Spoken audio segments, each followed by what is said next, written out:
Subscribe to my sister's channel. She will also voice her favorite plots. Let's give her a big asset.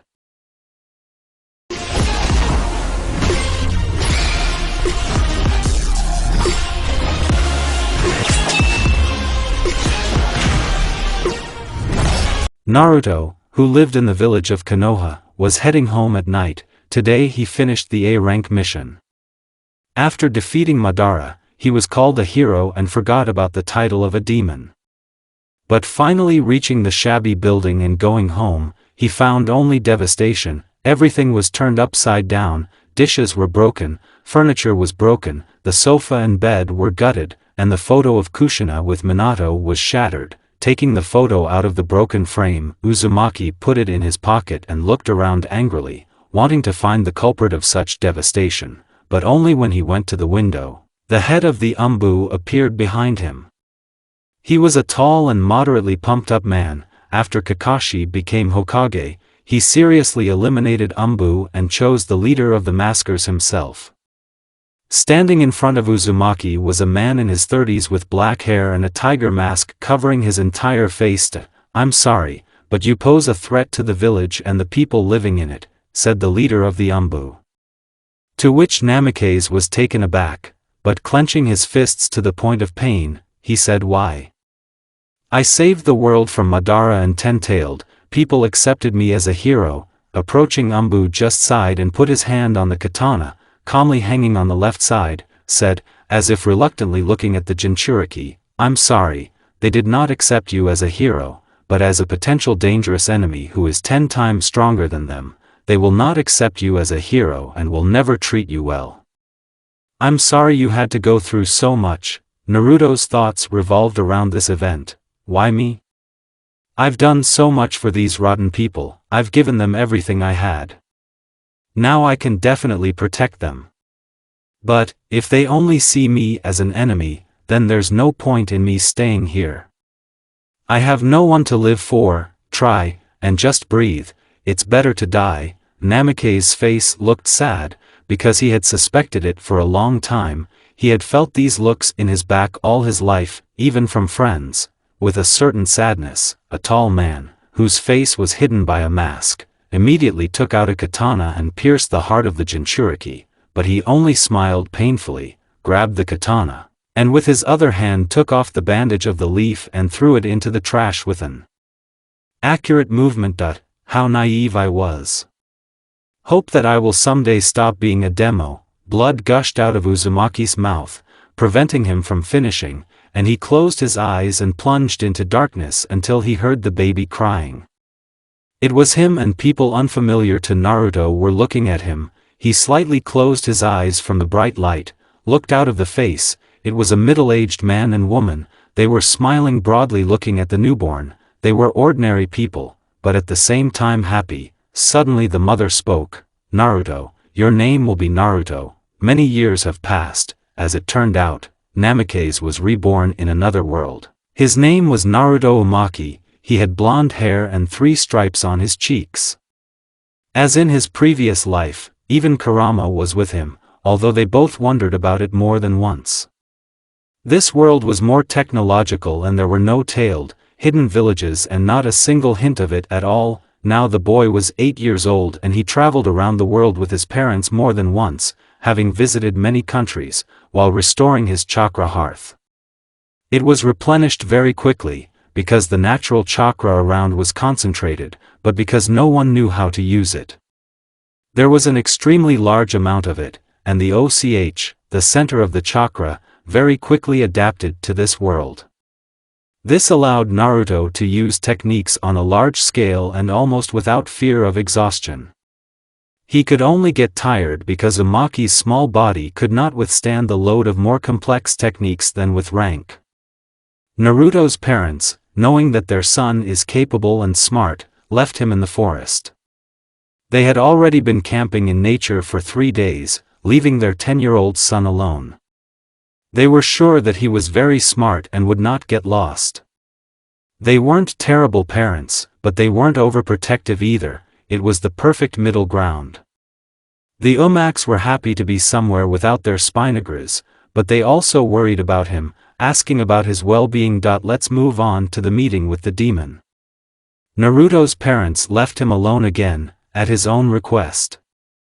The boy, sitting in the lotus position, meditated, slowly expanding his eyes, but his training did not last forever. Something rustled in the nearby bushes and a demon jumped out of there, wanting to feast on the boy's strength, feeling how it just blows from that. Bearing his yellow fangs, the black creature already wanted to bite Uzumaki, as instead of the boy he grabbed a log, growling. He looked around and noticed a blonde top on a tree branch. I didn't think there were demons here.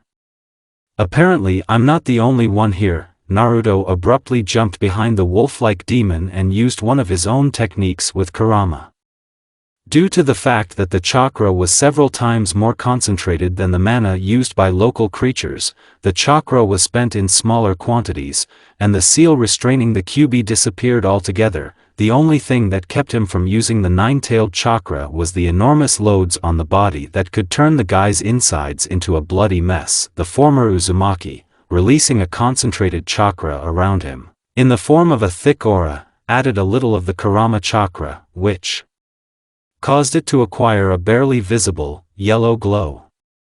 This aura was so oppressive with its concentration that the demon who fell under its influence experienced a certain fear of the boy, at the same time writhing from lack of air. A minute later, the runaway demon lost consciousness and the boy was relieved to deactivate his technique, because even such a small amount of the nine-tailed chakra had already forced his body to work hard, causing profuse sweating.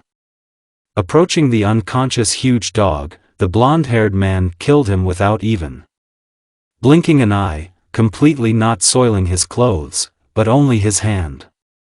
A large number of battles past had their effect on Naruto's character, which is why he killed living beings without even blinking an eye. Having dragged the corpse of the half-wolf with difficulty, Uzumaki noticed that there was an unknown energy in it, after which the boy absorbed it, while communicating in the subconscious with kurama. There was no such thing before. What is this coup? The huge fox thought about it and answered with a wide smile. I think it's a gift given to you during rebirth. I can't say for sure, but he hasn't awakened yet. I will wait with you for the unpacking of the surprise. Naruto grunted, felt a slight surge of strength, after completely absorbing the energy, but only shrugging his shoulders. The 10-year-old boy went back to the camp, after wiping the blood from his hand. Namikaze had already graduated from elementary and high school. Now his parents were thinking about transferring to the Quo Academy, because the nickname and attitude to their son did not particularly suit Uzumaki, which is why they thought about all the pros and cons, sent him there. The benefit of his studies was on top, and calling him a typical excellent student was you can't. Most of all, the word indigo fit his description. Naruto, upon learning about his transfer, was outraged, because why would he transfer when he had friends at that academy, namely friends, because he was not friends with the opposite sex, and he was not particularly friends with his own, but still there were some people who tolerated him. Why were they tolerated? Because Uzumaki was a little hot-tempered and impulsive, loving to fight and tease. Although the opposite sex noticed his excellent physical fitness and a relief body, for his age, because of which there were fans too. Uzumaki both attracted and repelled people, which is why he was called choleric, ram and impulsive. But the parents only said that their son, surrounded by women, will be able to somehow pacify his hero's ardor, becoming more balanced and calm. Kurama also reacted to this, forcing Uzumaki to train twice as much, because it was 2 months before entering the academy. All these trainings, QB forced Naruto to perform a double norm of physical training, to increase the available volume of the nine-tailed chakra and the volume of OCH. By the end of training, he had perfect physical fitness, and maybe even more. A beautiful body, and the ability to use 15% of Kurama's chakra. If Naruto exceeds this threshold, he will immediately damage his organs. What would you understand? The aura from the chakra. P.S. This is the technique with which Naruto defeated the first demon, for exactly 10 minutes, burrows 1% without a break, and the cover of the Biju is 47%. One tail chakra 20%, the day of admission to the academy. It was recently announced the transition to coeducation, which is why some did not have time to switch to it at all, so there were many times fewer males than females entering the school grounds. Naruto straightened his suit and headed into the building, only now he got lost trying to find the right office. He stood in a stupor for several minutes, but Uzumaki also did not want to ask for help from someone, because of his stubbornness, until a girl with short black hair approached him, purple eyes and red-rimmed glasses. "I take it you're new. Since I am the head of the student council, I have to help you and guide you to your class." Naruto greeted and thanked the girl and told her the number of his class and the audience, to which she only nodded, taking him to her class. As it turned out, they were classmates, and Sona, that was the student's name, was here from the very beginning, which is why she knew the whole academy inside and out. In fact, Citri would not have paid attention to this boy if she did not have a strange and concentrated aura from him, which is why she assumed that an artifact was sealed in this boy, which would be useful in the future. Entering the classroom, Naruto introduced himself and told a little about himself, while the two girls were fighting with their eyes. These persons were already famous Sona and Rias Gremory, also known as the first beauty of the school. Only now they fought for a reason, both, because they were demon kings, needed servants, and the aura emanating from the new one attracted them, promising a surprise in the form of an artifact. But no one won the fight. As the lesson began, Namikaze studied quite normally, as before, only now he had more fans of the opposite sex, to whom he did not pay much attention, since he was not used to communicating with people, in the past or in this life. For a year, Naruto activated his sacred mechanism, which was able to absorb mana and chakras from all living organisms. In the first and in the second case, not killing them, but only depleting them, but it could be controlled.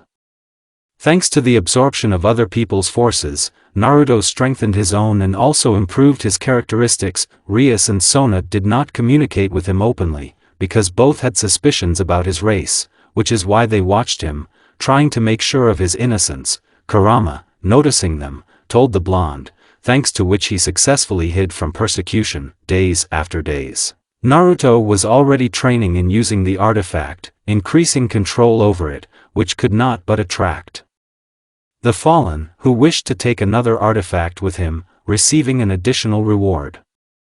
The artifact obtained by the Fallen turned out to be the Holy Dragon mechanism, or to be more precise, the tail.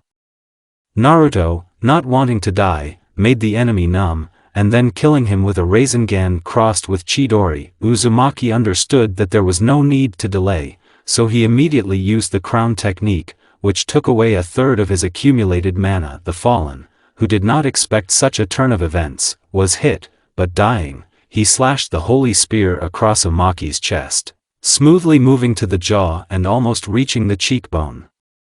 The cut was not particularly deep, but it bled. Fortunately his parents joked, "We will settle you separately, here are the keys to the apartment. We won't bother you with setting up your personal life."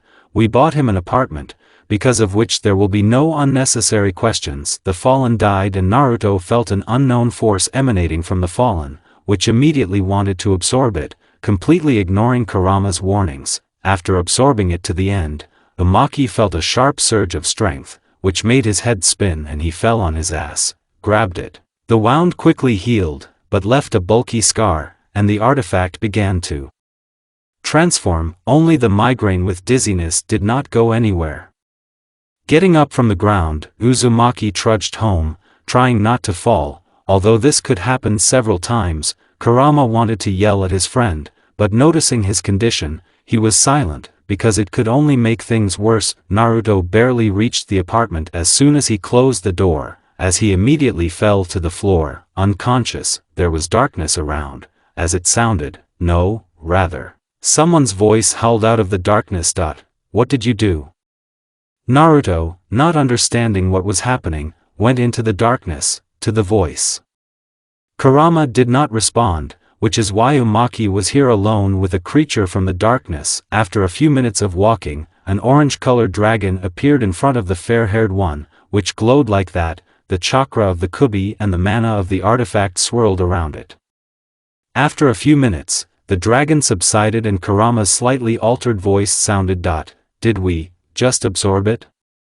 I feel changes in myself and in you, as if, Kurama tried to find words, to which Naruto only continued, have become familiar with this world.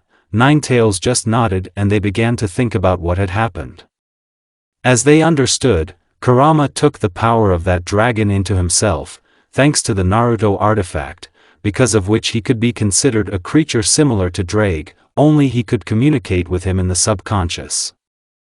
After the changes, the holy mechanisms will unite into one, or rather in the Kurama.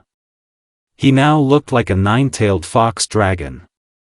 Strange name equals yes. When the mechanism was activated, it manifested itself as the use of the Kurama chakra. The hair became sharper, the pupil of a dragon, the nails turned into claws, the fangs became sharper, and the stripes on the cheeks became greasier and clearly visible.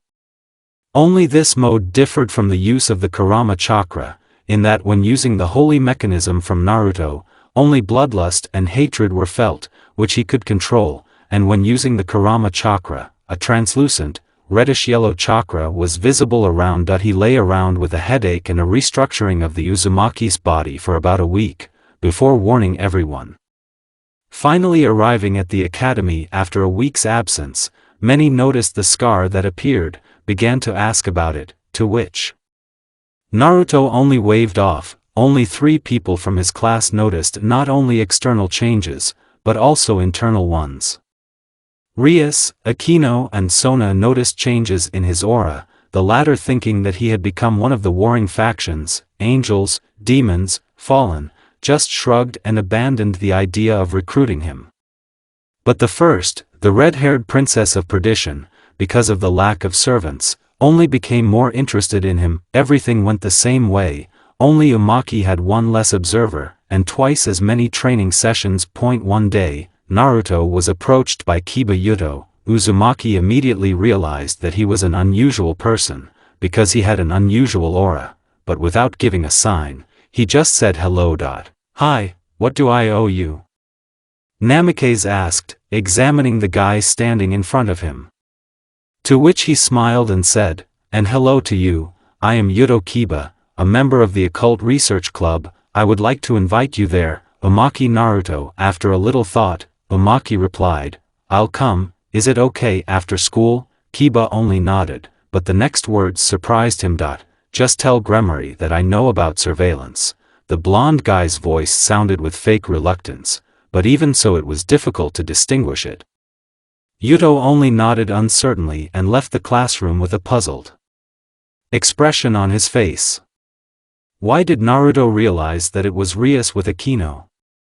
These two were not at school and only an ordinary person could not notice almost daily surveillance of himself. The lessons ended and Uzumaki slowly got up from his desk and headed towards the old building of the school, where the Occult Research Club is located. After leaving school, Naruto walked along a small path that was almost not illuminated, but since it was not very dark now, it was possible to see the outlines of an old and seemingly unsafe building in the distance. When he reached the old building, the guy calmly went there, completely ignoring his condition. Everything looked much better inside than outside. It was clear that the inside of the building was periodically cleaned and made, albeit small, but repairs. When he reached the right door, Uzumaki first knocked, and then opened it, revealing to himself a view of a small-looking room with 2 sofas, and a small table between them. Then there was a large table with an armchair. The sofas were upholstered in dark green fabric. You can see the wooden inserts, like everything made of wood, were made of dark oak, and in the middle of the room there was a large barred carpet. Inside, everything looked cozy, only if all the eyes of the club members were not fixed on him, carefully examining the guest. Namely, they were sitting there, his classmate Akino, a recently acquired new acquaintance Kiba, but Naruto called him by the last name Yuto, a first-year student Kaneko, and a red-haired demon, Rias. Gremory, was sitting at a large table, carefully studying the long-awaited guest, looking at everyone with a look, "What's wrong with me? I went into the room, everyone immediately looked away, except Gremory, but I didn't have to wait long and she spoke. How did you find out about the surveillance? Naruto, without thinking twice, stood against the wall and crossed his arms and answered, the seventh sense. Why do you need me? Uzumaki already knew the answer to this question, but he wanted to hear the answer from Rias. Yes, he also knew that they were demons, and just about the three factions, since with the power of the dragon, Kurama also passed the memory, which he kindly told his friend. But before Gremory started talking, Uzumaki warned her. Please don't lie to me, since I already know about the three factions, and that you are demons.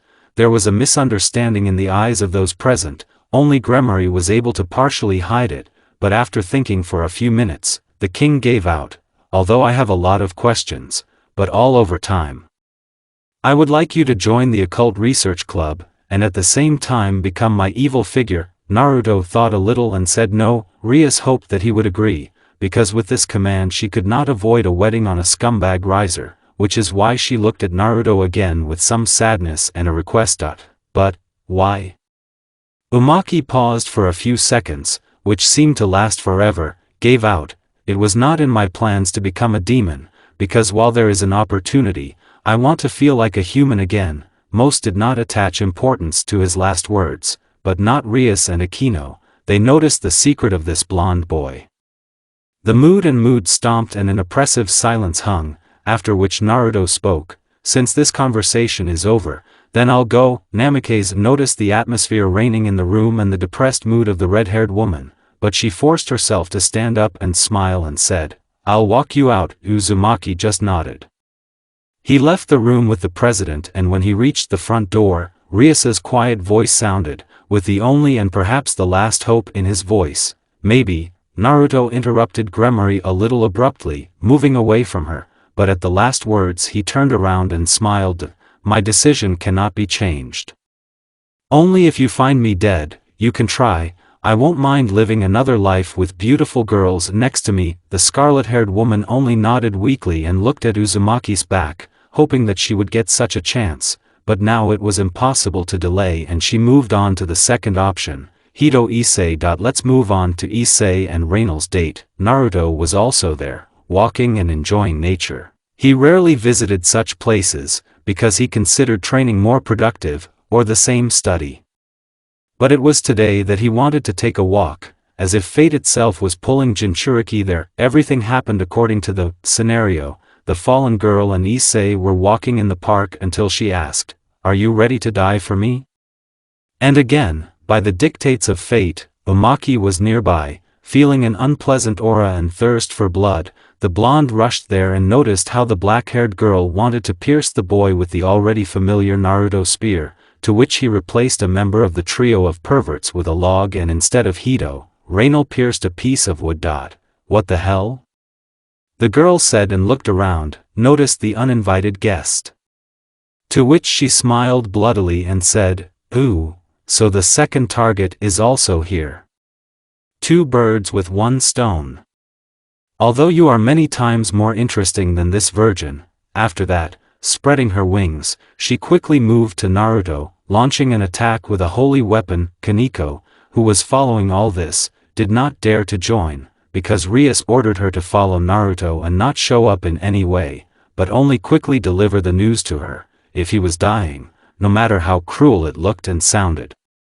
Naruto has already received countless wounds from holy weapons that covered his body and bled heavily, but ignoring them, the blonde-haired man created a clone that disabled Issei and took him away. Realizing that he was losing, Uzumaki decided on a bad deed. From the very beginning, he sensed the holy mechanism in Issei, because of which the hunt began for him. Naruto used his one-time ability, which helped him completely suck out the magical artifact, leaving the creature alive and absorbing its power, abilities, and the like. Having absorbed Draga, Uzumaki again felt a huge surge of strength, because of which a small kurama mode was activated. A barely visible yellow chakra began to appear around him, fangs grew, the pupil became vertical, nails turned into weak claws, and fox stripes became more visible. With this cover, Naruto tore at the fallen one, tearing her wings with his techniques. The pain and throbbing blood in his temples drowned out Kurama's words about the risk of death. He heard it perfectly, but there was nothing he could do, because it was his only chance to survive in the fight against a stronger opponent. Kaneko was already running to Gremory, warning her about the risk, and Naruto was fighting without paying attention. The supply of chakra was leaving his body, and the last technique was out of control. Rasengan, having used this technique in one hand, Namikaze had already hit the opponent, when suddenly the technique exploded, causing double damage to the opponent and the Jinchuriki himself. The fallen died, and Naruto spat out a large blood clot, fell to the ground. The cover dissipated, as did the remnants of the chakra leaving his body. Suddenly, Naruto's gaze fell on a piece of paper with a red pentagram lying nearby, to which he, taking it with a bloody hand, spoke in a tired and dying voice that, "Even here I will be haunted by the essence of a demon." Gremory, red hair like my mother, Kushina, cloudy, sky-blue eyes looked at the sky and heavy eyelids closed, feeling a small surge of mana nearby. During the fight, Kaneko ran as fast as she could to Rias, and almost broke into the room, reported what was happening. Now Gremory was confused. Her only chance was dying. She could not teleport now, because if the fallen one escapes, there will definitely be a conflict that will violate the peace treaty between Satan and Azazel. And to run after his death is too long, because then the soul will already leave the body and it will be pointless. The tension grew, and it was decided to move forward, but not to interfere. Now everything depended only on the decision of fate that brought Naruto there. Feeling a small surge of an unknown aura, the scarlet-haired woman immediately recognized the fox cub, which made her hurry even faster, because this aura began to fade. They wouldn't have had time without taking the uzumaki sheet with the pentagram. The Princess of Perdition was glad that fate and luck were on their side, after which she immediately activated the seal and found herself next to Naruto's body. Akino and Kaneko present nearby were horrified by the wounds on the boy's body, because it could be called a mess. But Rias did not wait long and sent the wards to look for Issei, ordered them to erase his memory, because she was sure that there would not be enough figures for him, and even without the power of Drake, he would be useless. Sitting on her knees, Rias put all 8 pawns on Naruto, but he did not accept them, thinking. Gremory took out the bishop, putting it on Naruto. He absorbed everything into himself, but still without opening his eyes. Only a weak heartbeat proved that he was alive. The king smiled because Naruto was stronger than Issei and she made the right choice that she chose a fox cub. Morning. Naruto's house. The whole body ached and Naruto and Kurama felt the changes in themselves. Uzumaki, feeling the gaze of someone lying next to him, spoke without opening his eyes. "You reborn me as a demon, but did you have to climb into my bed?" Opening his sky-blue eyes and looking at the girl lying next to him, a mute question was read in Amaki's gaze. Rias, who had been lying next to her all this time and carefully examining every millimeter of the sleeping Namikaze's face, shuddered at the unexpected voice, and then blushing, looked reproachfully at Amaki, as if he had been guilty. "But I didn't have to wait long," and Naruto examined the girl and her naked body, sat down on the bed, continued the previously asked question. "Even though you're naked," Gremory snorted a little sweetly, got out of bed and, without permission, put on the guy's t-shirt, said, "I actually saved your life, and you're so grateful." Feigning offense, Uzumaki got out of bed and put on the already prepared t-shirt with shorts, stretched, like in high school, "but you behave like a child." "Okay, I'm going to make breakfast, will you?" "If anything, the shower is on the right along the corridor, just in case." Having said that, Namikaze left the room, leaving the red-haired girl with herself, to which, after standing for a while, she blushed a little. "What's wrong with me? It didn't happen to me before, and I wasn't embarrassed about trifles. I'd better go to the shower, freshen up." Naruto, realizing that the girl would most likely go to wash, put 2 towels in a prominent place and shower gel. Then he went to the kitchen and took out 4 eggs and the same number of slices of bacon, fried. Putting everything on a plate, Uzumaki sliced some vegetables, putting them on a plate too. After putting the kettle to boil, Naruto sat down at the table, and just at that time Gremory appeared. Sit down, everything is ready. Fortunately, today our lessons start later. The red-haired woman only nodded in agreement and sat down at the table, began to eat, while Uzumaki chewed, asked, "By the way, what kind of figure am I? And do you have anything to replace it? I understand it's convenient to walk here in my t-shirt, but then, many people won't understand." Smiling, Uzumaki continued to eat, occasionally glancing at the blushing Gremory, who calmed down and chewed a piece of bacon, said, "In fact, you are a pawn. And since I'm your king, I can not only take your t-shirt away," as if hinting. Rias wanted to see a violent reaction from the guy, but received only defiant words from a rather smiling blonde, "And you try." These two would continue to nag each other with glances, namikes, pleased and defiant, and the red-haired one a little indignant and proving something. So far, this idyll has not been broken by the fox cub's question, how to understand. Actually, Rias, thinking a little, examined namikes, saying, "Your body didn't accept all 8 pawns, so I put 1 bishop, and only then did you become my servant." This is the 3rd time in all hell that someone becomes a mixed figure. Because of this, Satan himself conducts an exam where he evaluates the strength of the figure and gives it a name. He can become an ordinary pawn, bishop, even a second queen. Well, or something else. Naruto pondered all the words said by the girl, got up from the table and poured both a mug of tea, asked, "And when will this assessment take place?" Gremory thanked the guy for a cup of tea and answered without hesitation, "When the king reports it, or when Satan himself wants to hold it." Well, in the meantime, you will be Iblis. After all, this is what the figures of evil that mutated are called. The rest of the time, this couple ate in silence. After finishing, Naruto collected all the dishes and began to wash them, telling the red-haired girl to find her clothes and get dressed normally, and not to flaunt in his t-shirt, to which Princess Ada only snorted and said that it was now her t-shirt. Went to change, they went to school together. Since it was not far away, many looked with envy at this couple, girls and men. Some with admiration, but even such a look does not interrupt the idyll reigning between them. Calmly talking students of the academy approaching the educational institution, Uzumaki felt attentive and even cursing glances of the male sex, and Rias the same, only female individuals. Some thought that they were dating, because it is hardly possible to communicate so well and not pay attention to anyone, just meeting on the street, but this couple again didn't care, they just talked calmly as they walked to their class. Many of their classmates were surprised that these two were talking, because before they didn't really communicate, they didn't even look at each other. Akino, noticing this situation, came up to greet her president, only now she whispered in her ear not words of greeting at all. Did the president fall in love?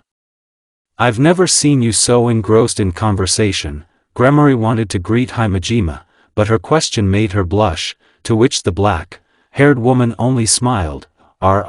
President, your face is like your hair, it's better to calm down, otherwise unnecessary questions will come up. Rias was about to answer something, but then she was interrupted by a fox cub that was the topic of conversation.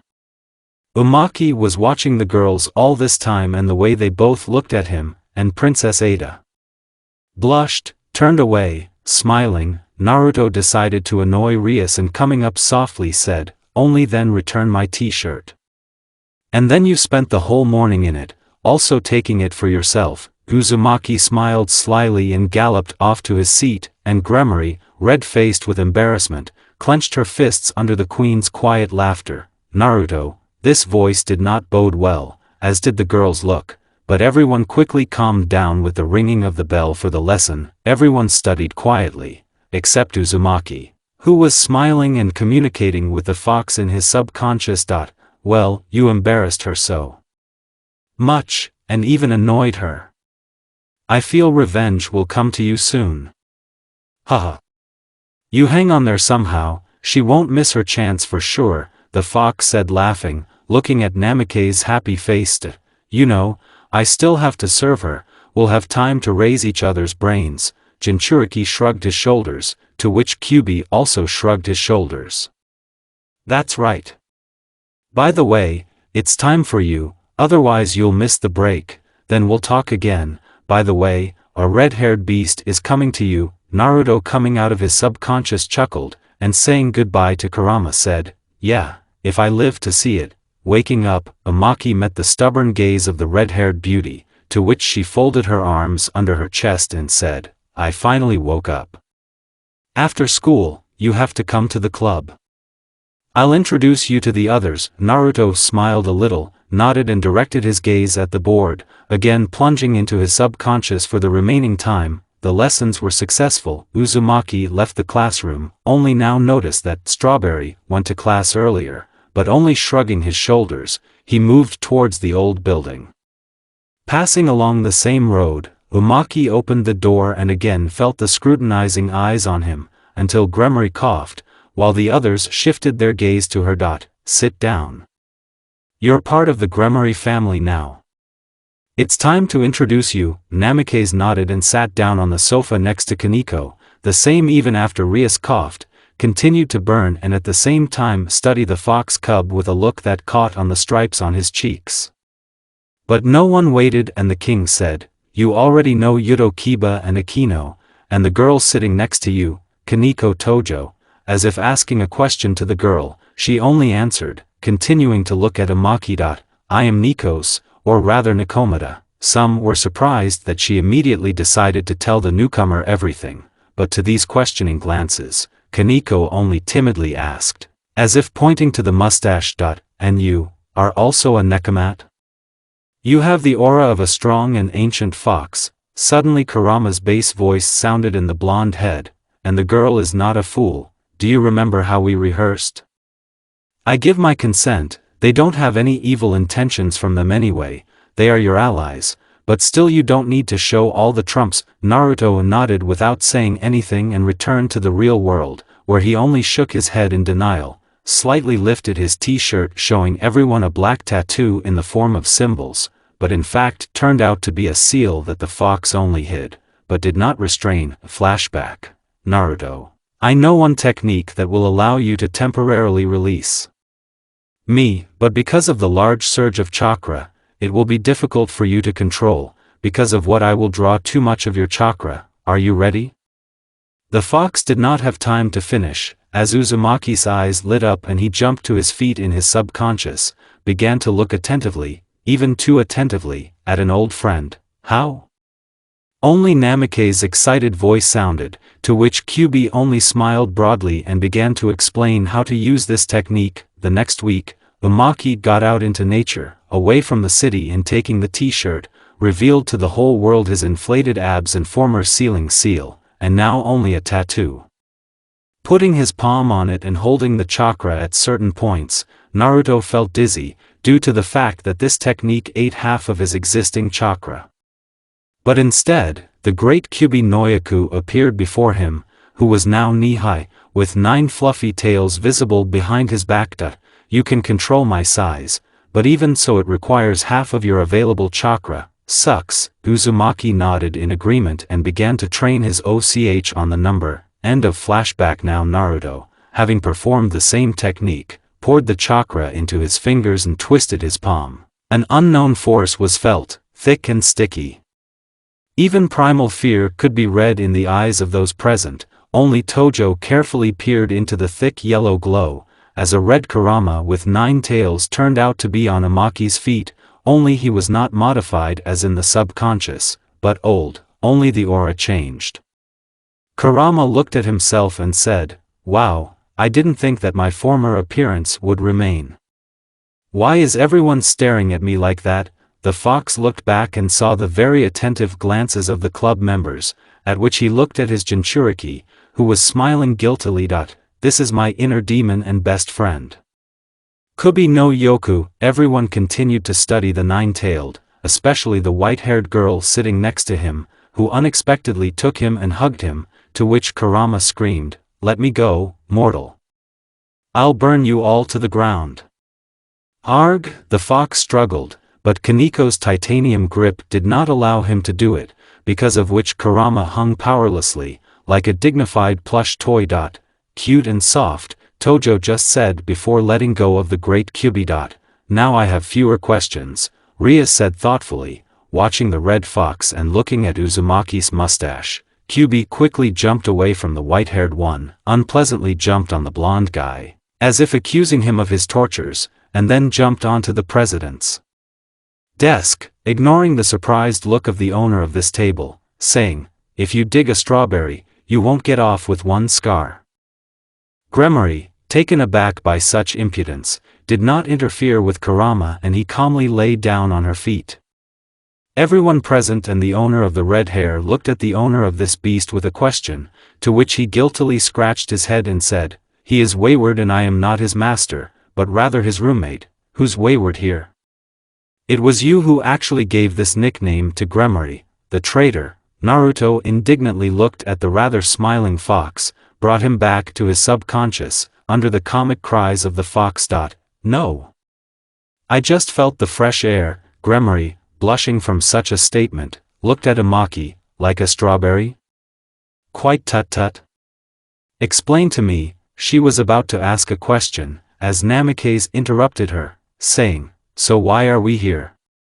Why delay it even more?" It was heard that Naruto was trying to translate the topic, but shrugging his shoulders, they turned their attention to the topic of the meeting, with the strawberry situation. Gremory cleared her throat, told the audience about Naruto and his figure. Many asked questions that they answered together, but Kurama, this is the only one of the many secrets that Uzumaki revealed.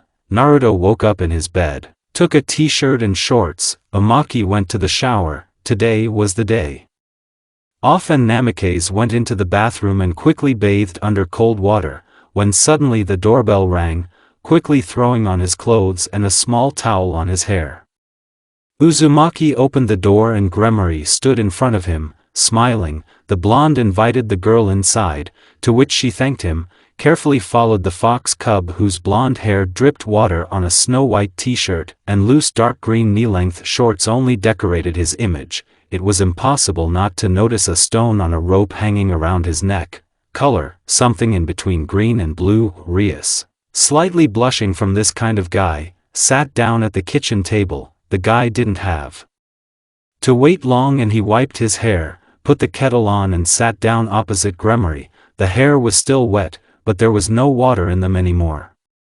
The silence did not last long, because she was interrupted by a blonde young man, carefully studying a red-haired girl who was not in school uniform. "Why did you come at such an early hour, and on a day off?" The girl's face immediately became sad and Uzumaki, realizing that the conversation would be long, handed the president a cup of tea and sat down opposite, was ready to listen to the girl. Rias realized that the guy was ready, exhaled and gathered her thoughts and started a conversation. "As you already know, there are pure-blooded demons in hell, and after the war of the three factions, their number decreased, which is why pure blood is very expensive now. Since I am the heiress of the Gremory family, they want to marry me by calculation. For the continuation of pure blood and for stronger, political ties." Namikaze pondered the girl's words and continued, "For her and you don't want to marry him, so you need help?"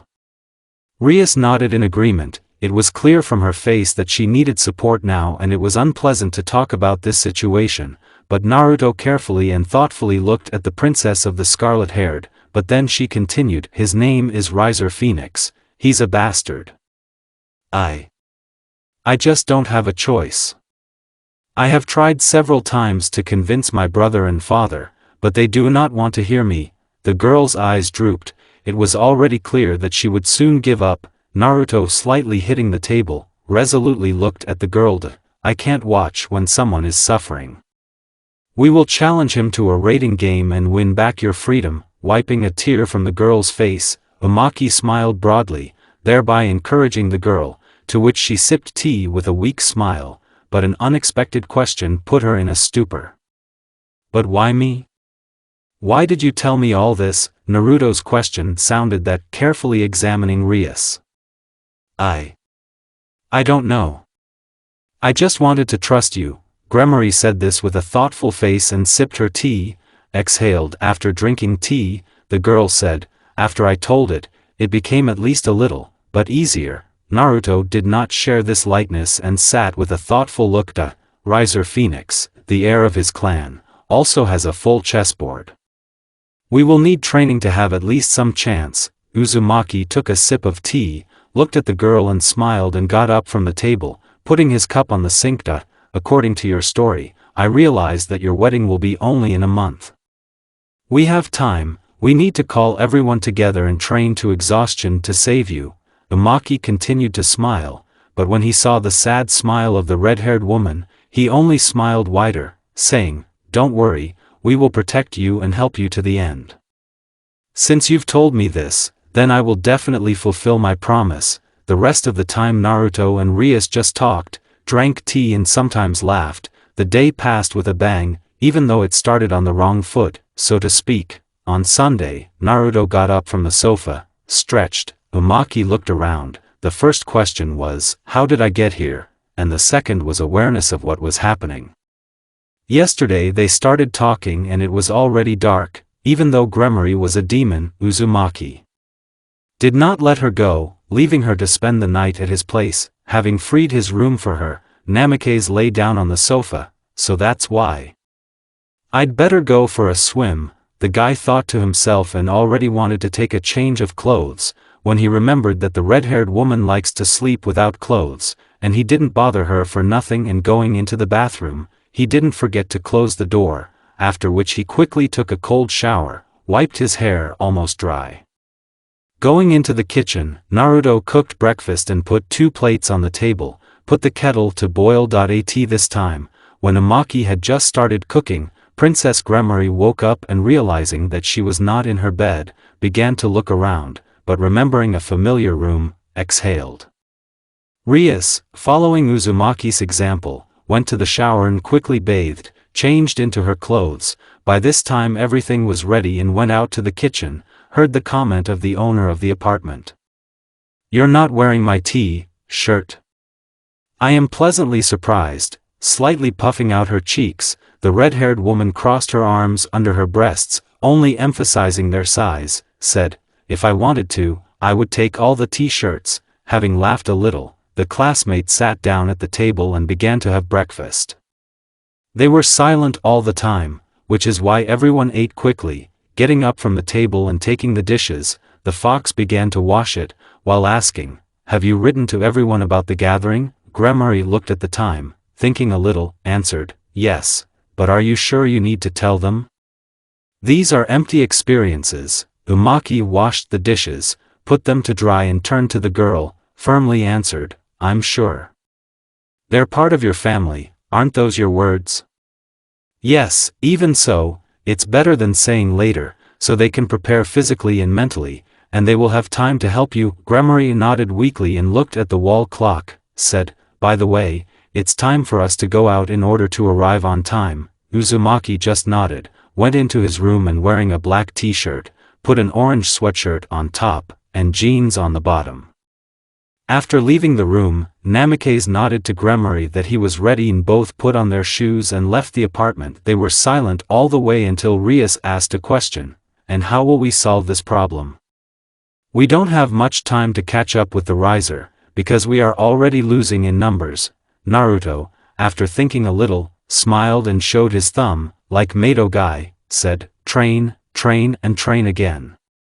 A good fighter, a canopy of gold, and a chicken with a weapon is not worth a penny." Having laughed, the guys had already calmed down, as suddenly the red-haired princess gave out, "Everything can be expected from you, little fox. It's not for nothing that I chose you, at least it's fun with you." Uzumaki didn't pay attention to other words, but, "Little fox? A fox cub? Me?" Gremory just smiled sweetly, closed her eyes and slightly pushing her already large breasts forward, said, "And this is your revenge for the strawberry. You will not give stupid nicknames. Namely, a fox cub, due to the fact that you have 3 whiskers, like cats and foxes, despite the fact that a fox also lives inside you. The rest of the time, classmates talked, trying to find at least some positive aspects in this difficult period. When they reached the occult research building, Rias and Naruto went in a little uncertainly. Only Akino was missing inside, but she was as light as a ghost. She came a few minutes later than her classmates. When everyone was seated in their seats, Gremory began to talk about her upcoming marriage and a small chance of liberation. Kaneko and Kiba sympathized with their president in such a fate and were eager to help her, but Akino had fake emotions and Naruto, noticing this, interrupted the red-haired woman, for which he apologized, but still asked the queen a question. Your reaction is too calm. You knew about it, right? Akino just smiled, looked at Uzumaki and put her palm on her cheek, said, Yar, what a smart little fox. Naruto was very indignant, and almost poking his finger at his friends, loudly declared, You conspired? Why, me, a fox cub?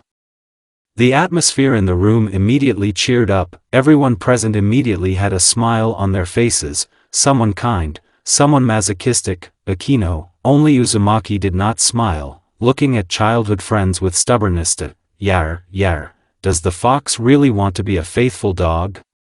I can arrange it. Strangely licking his lips, one image immediately popped up in Naruto's memory, and an unexpected statement came out of his mouth, because looking into the eyes of the second beauty of the school, they were asking to describe this beast. Don't come near me, you masochist and you damned snake. Standing next to the red-haired one, Uzumaki thereby hid from the demoness behind the red-haired one and retreating almost to the opposite corner of the room. Rias laughed softly from such a scene. The eternally emotionless Kaneko sincerely smiled, and Yuto giggled a couple of times, continued to smile broadly. But this idyll was broken by the serious voice of the president, after which everyone calmed down. Okay, we laughed and that's enough. Now we need to come up with a training plan so that we don't mess around. Everyone thought hard about each other's training. Only Naruto had experience in drawing up a schedule, but he could not do without support in the form of a fox. Shaggy suggested a separate, personal training for everyone, and Uzumaki wrote it all down. While Rias and her figures were talking, Uzumaki filled out the entire schedule sheet. Coughing a little, he drew attention to himself and handed the piece of paper to Gremory, waiting for her to voice it. But the expression on the red-haired woman's face was more eloquent than a few words. The king's face expressed surprise, question, misunderstanding and even doom. But the voice sounded with a genuine question. Will we survive at all? The next day, the occult research club unlearned and went with all its club on a so-called trip, but thanks to Gremory's abilities, the director let them go for a week plus. Because none of the people are able to resist her hypnosis, all the Rias figures were sitting in the club room, waiting for the right time. After a minute of such dead silence, the voice of the girl who was sitting at the head of the room with a frowning face sounded. Now we will have to train with all our might to defeat the riser pieces. Naruto, inspired, clenched his hand into a fist and exhaled noisily, which attracted attention to himself.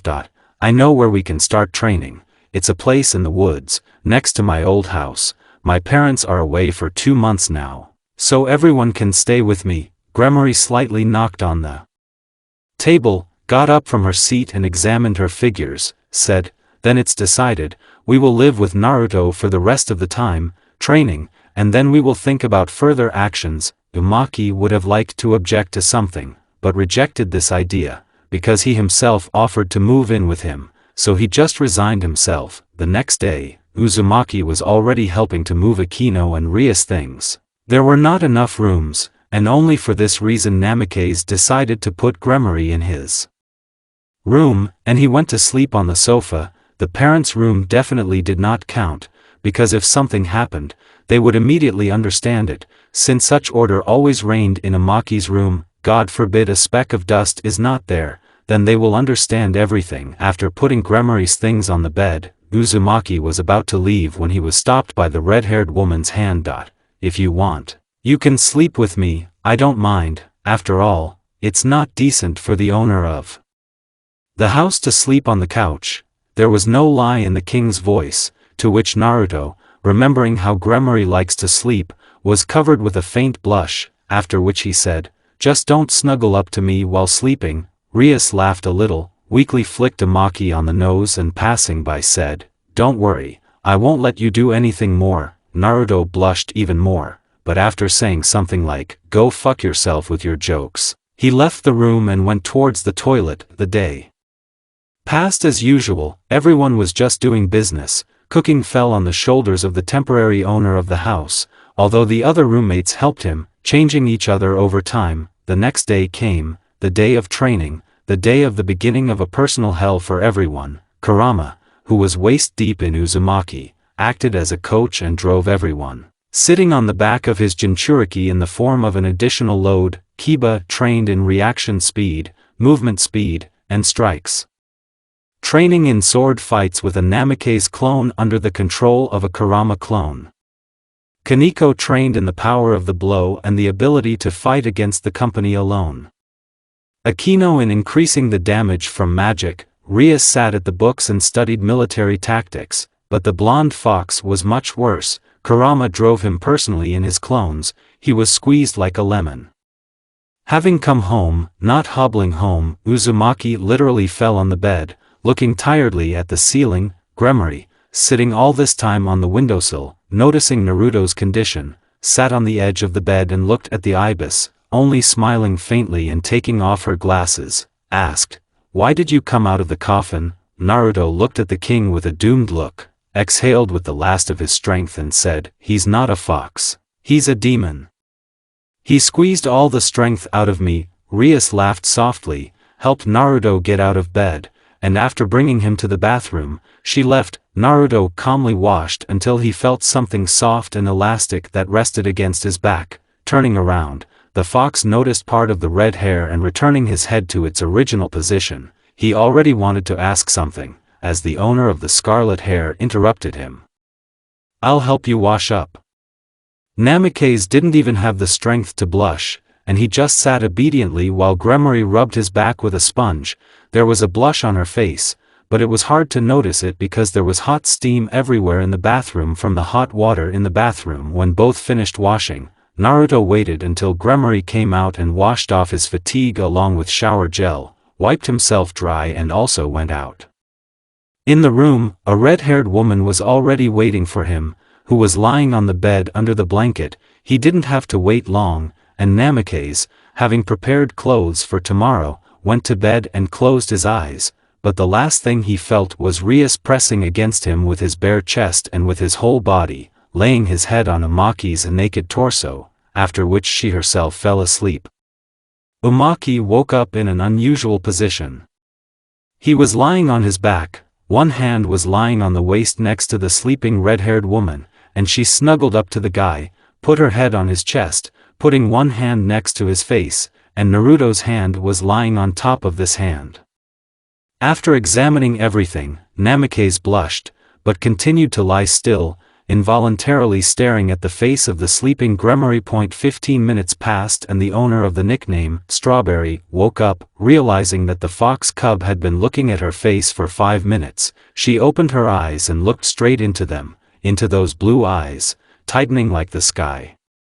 Naruto realized that he was burned, looked away, to which Gremory only smiled, stood up and stretched, stood up quite calmly in bed, showing her naked figure to the lying guy, but Uzumaki looked at the wall, to which Rias only smiled and said, "Come on, I slept with you all night, and you've already seen enough in the morning." Naruto blushing quickly sat down on the edge of the bed and poked at the red-haired girl with his finger, loudly said, "I have an honor, so I didn't look at everything below the face, so don't be here." Gremory smiled triumphantly and opened the closet with the guy's things, but he only managed to make the sound, but his t-shirt was already on, to which Uzumaki jumped to his feet and approached Gremory. "Hair to carry my t-shirts, I'm not your boyfriend, so that you would wring my clothes." Rias pretended to snort and pulled Tom's cheek with one hand, and with the other folded under her chest, she said, "That's right, you're not my boyfriend, but you're totally mine, little fox, so you and your stuff are mine too." Smiling happily, the red-haired woman was about to leave when the strong hand of the blonde did not turn her around, which caused her to blush a little. Maybe so, then you'll be mine. After your wedding is annulled, I will take and appropriate you to myself. Rias grunted and began to pull Uzumaki's cheeks to the sides. The owner was found. You do the job first, and then talk. Naruto did not stay away and in response began to pull the girl's cheeks to the sides. They would have continued to torment each other, while wincing from the stretched cheeks to the sides, until their idyll was interrupted by the voice of the queen. Lovebirds, finish cooing and go downstairs, breakfast is ready. To which both blushed and, casting angry glances at each other, began to dress.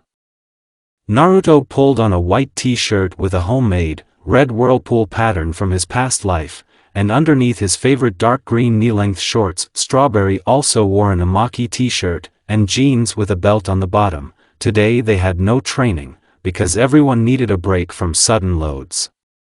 Having gone down to the first floor, the blonde man sat on the sofa, and Rias sat on a chair. After examining everyone present, Gremory said, "Today we will rest from sudden loads, so today is a day off, you can go about your business. Also if there are new orders, I will call you." Everyone nodded a little and sat together and began to disperse. Only Kaneko, Gremory and Naruto remained in the house. They calmly sipped tea until the red-haired woman looked at Uzumaki and said, "There's a task here.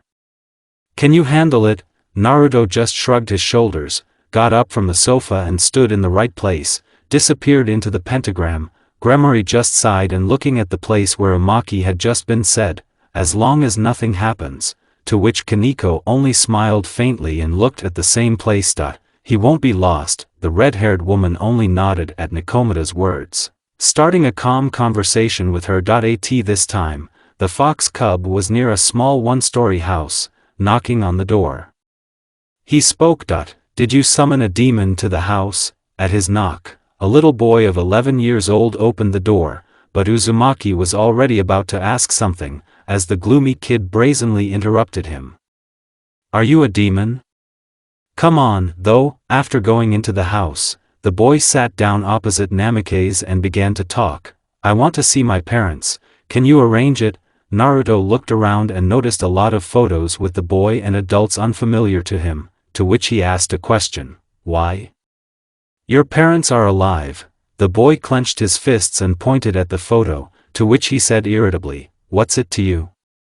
You're a demon." "These are not my parents, they are adopted, after my parents handed me over to the orphanage. I want to see them." Uzumaki only smiled faintly, took out a photo from his pocket, which was preserved in his memory and he was able to create it exactly.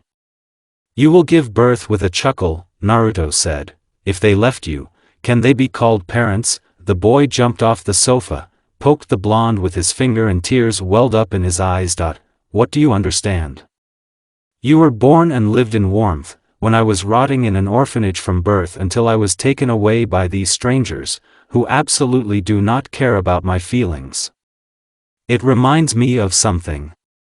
Uzumaki thought, remembering the situation with the architect's son, where they carried out a mission to protect against Zabuza. Naruto chuckled weakly, patted the boy's hair and put a photo with his parents. "You know, technically my parents and not my parents. You will hardly understand this, but I understand you. My real parents died during my birth, they became heroes, and I am a punching bag. Until I was 16, I didn't even know who my parents were.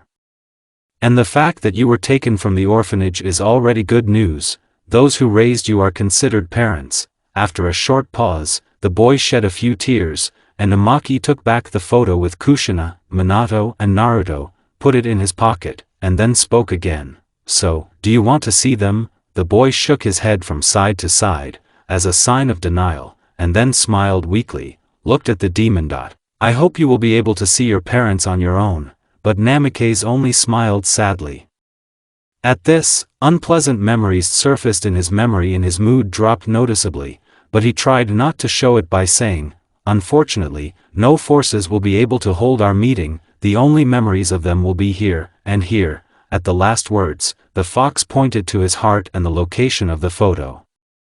The boy just nodded and talked a little. He wished that his adoptive parents would return as soon as possible, to which Naruto fulfilled his request and disappeared into the red pentagram of Gremory, completely forgetting that there was someone in his house besides him. Returning home, Uzumaki took out a photo with his family, more precisely with Naruto Uzumaki's family, and not Amaki, just by swiping his finger over the photo, but suddenly the voice of a red-haired girl sounded from the room. Naruto? How was the call? Uzumaki, slightly trembling, put the photo in his pocket, took off his shoes and went inside, answered, pulling a fake smile. Everything went well, there was just a slight misunderstanding, but everything is perfect. Smiling, Amaki sat down on the sofa and looked a little sadly at the family photo hanging on the wall. The girl sitting next to him noticed this and looked at Naruto, asked her a question. Is something wrong? You look sad. Naruto jerked his gaze to the girl sitting next to him and falsely smiled, said, everything is fine. By the way, where is Kaneko? I thought she was with you. Rias only frowned, said, grabbing Amaki by the cheek and pulling it back a little. She's out on business and won't be back until tomorrow, but you're not okay. I'm the king, I have to take care of you. Tell me, what happened? The fox cub exhaled wearily, stopped pretending and took out a photo and handed it to the girl, who took it, looked at Amaki with an undisguised question. It's not your parents, who are they? Why do you look so much like them and lie in their arms in infancy? Exhaling, Naruto began a conversation with sadness, looking at the photo. These are my parents, but now they didn't even exist in this world. Suddenly he was interrupted by the voice of Kyubi sitting inside, like thunder in the subconscious. Are you sure you want to tell her? Uzumaki put the photo in his pocket and said, it will be revealed sooner or later anyway, and because I serve her, it will be difficult to hide it. It's better to tell it yourself. Gremory just looked at Namikaze while he was talking to his furry schizophrenia, and as soon as Naruto finished speaking, he turned to the red-haired one. Give me your hand, otherwise it's an extremely long story. Rias gave Uzumaki her hand, to which he took it, closed his eyes and exhaled.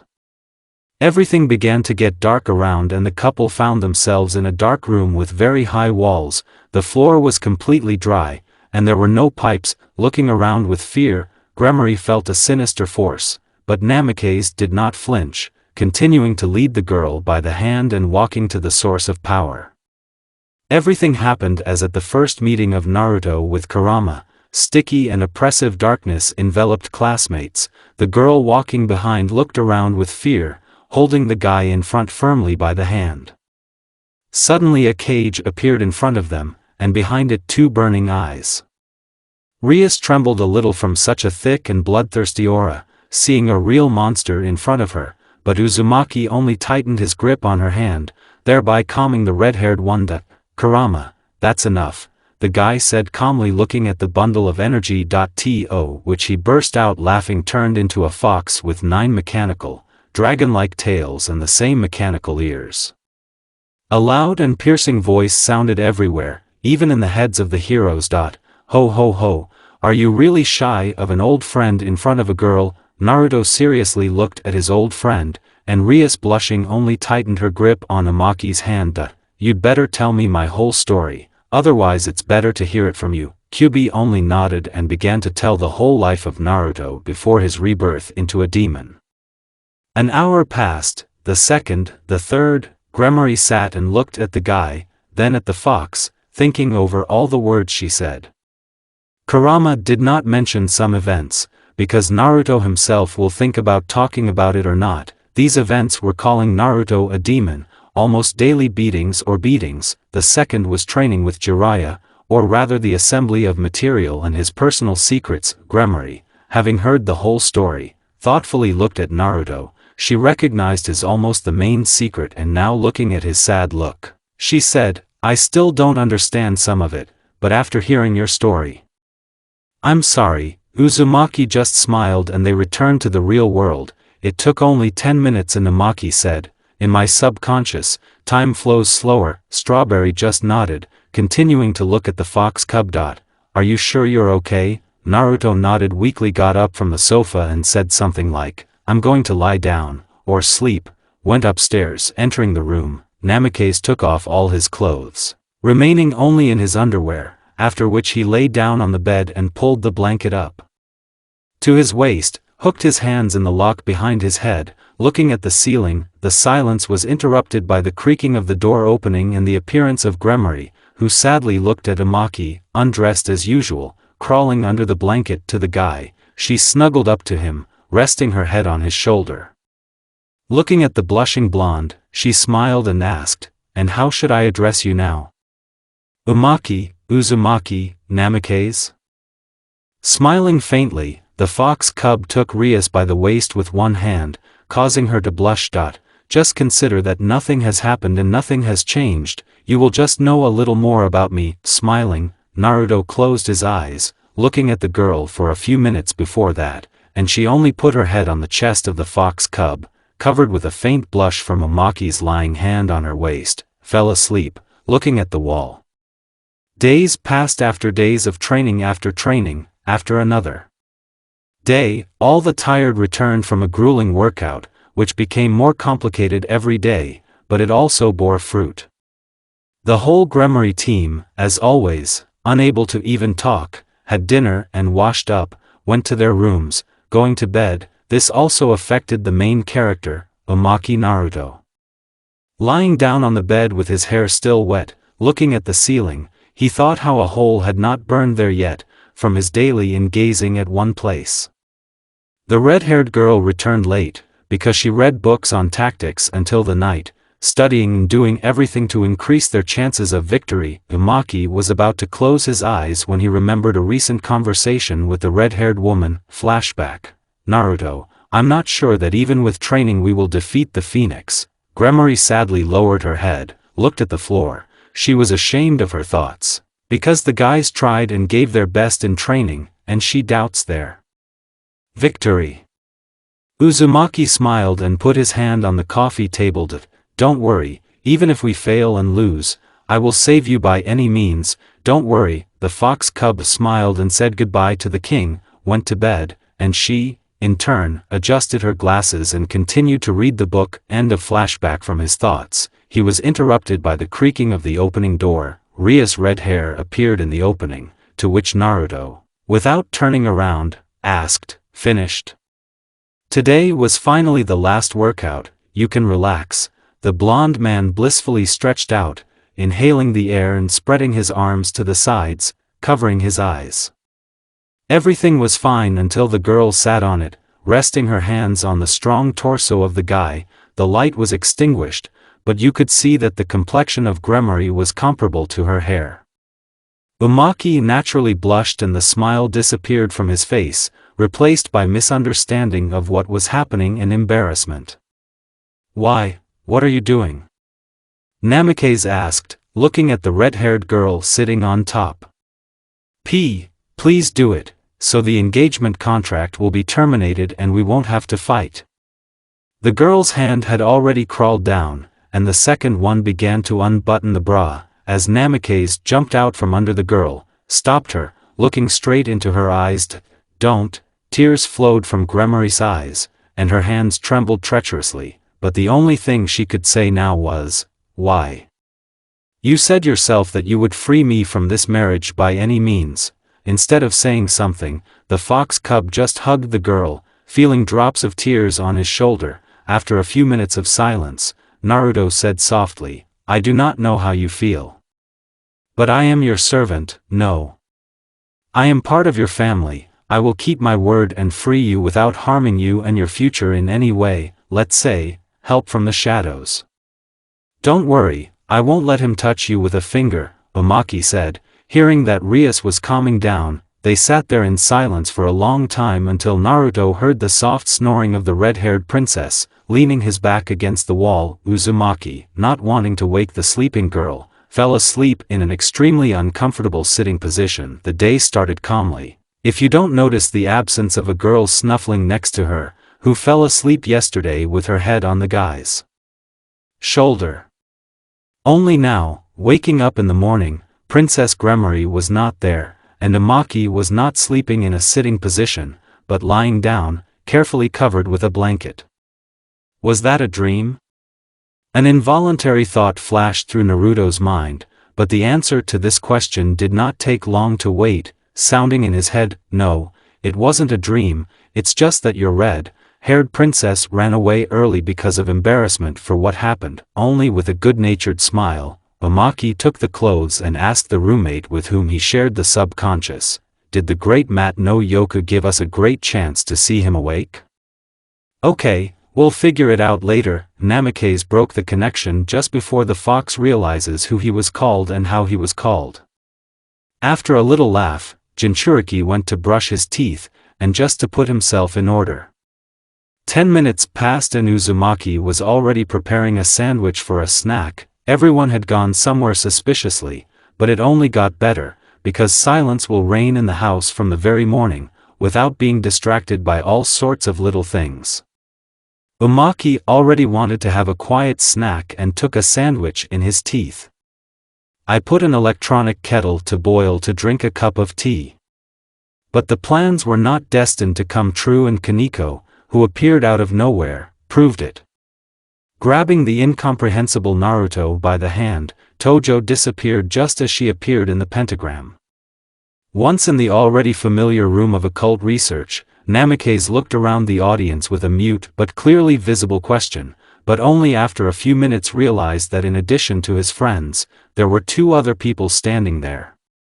The first was a woman of about 20, with red eyes and silver hair with pigtails. She was dressed in blue and white maid clothes.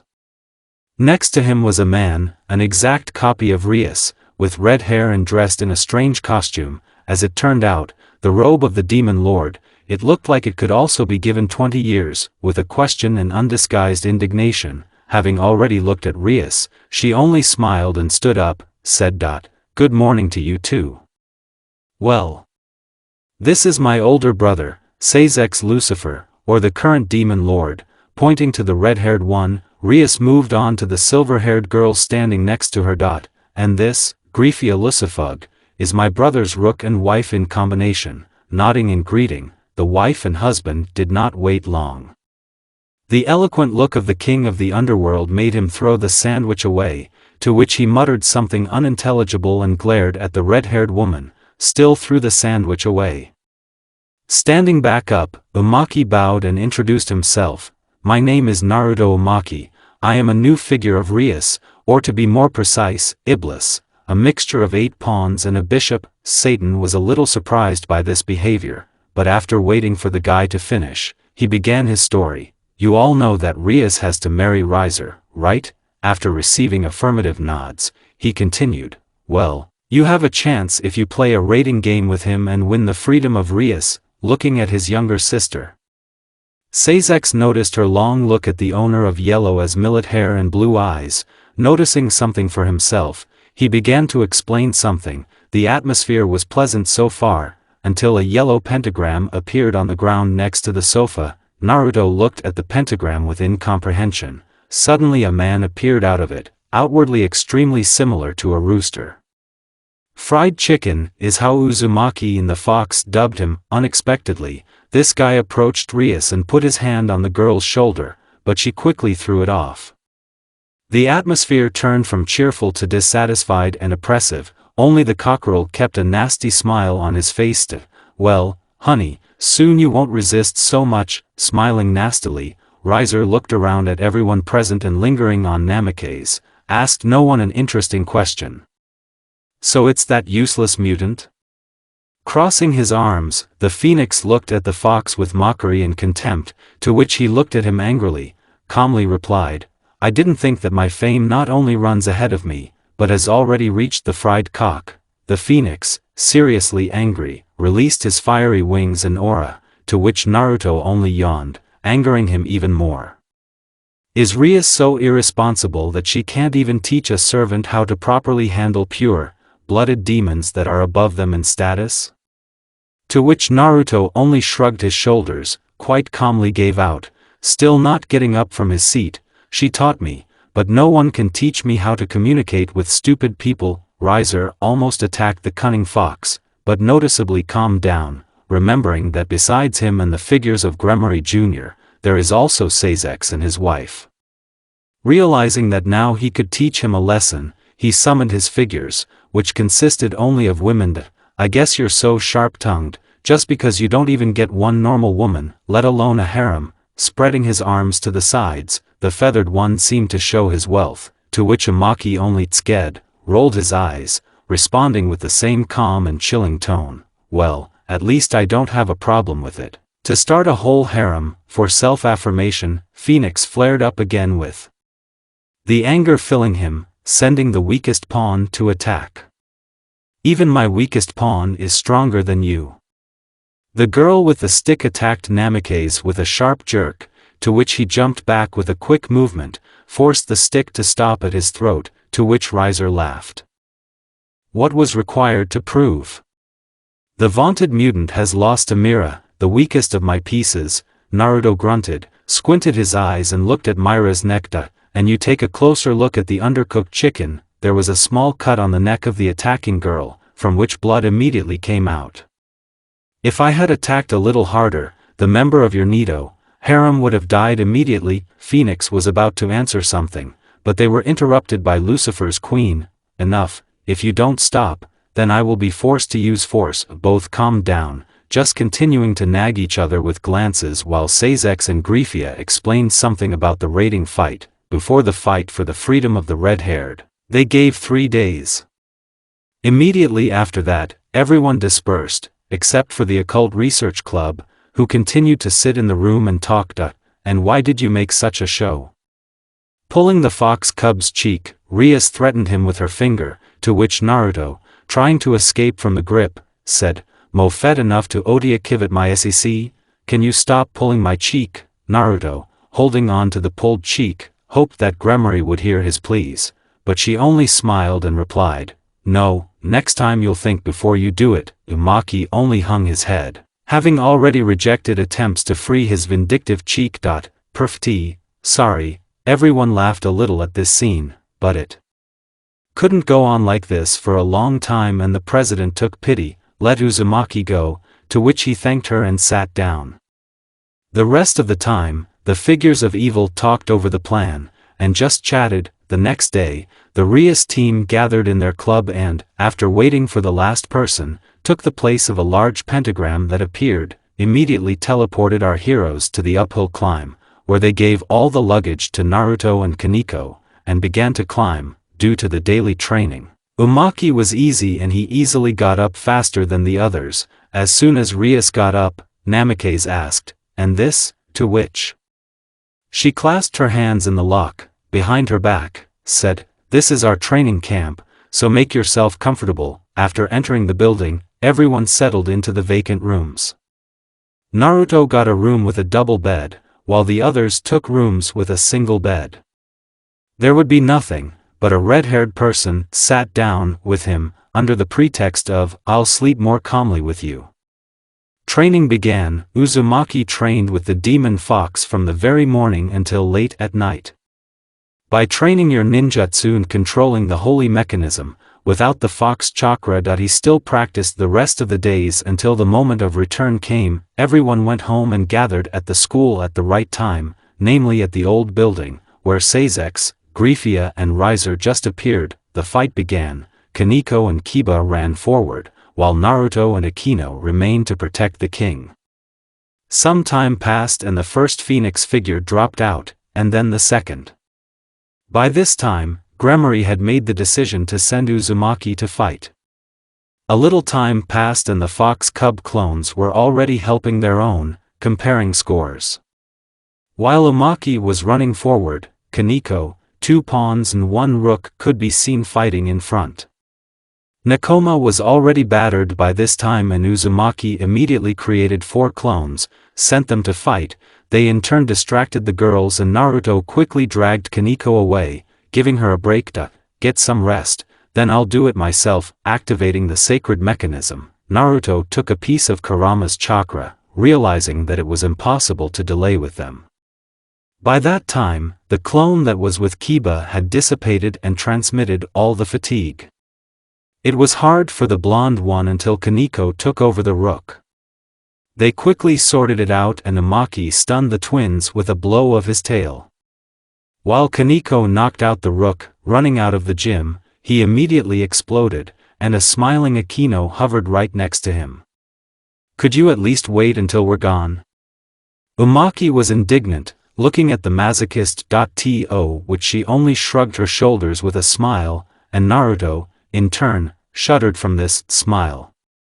Suddenly, an explosion sounded nearby and the carrier of the nine-tailed immediately jumped away, but now, the projectile hit Kaneko directly and she dropped out. Rias Gremory's rook is out of the game, a loud voice sounded, which the main character did not like incomparably, but Akino stopped him.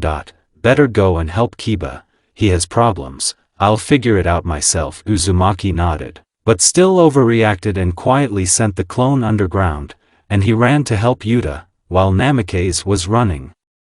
That loud voice sounded again.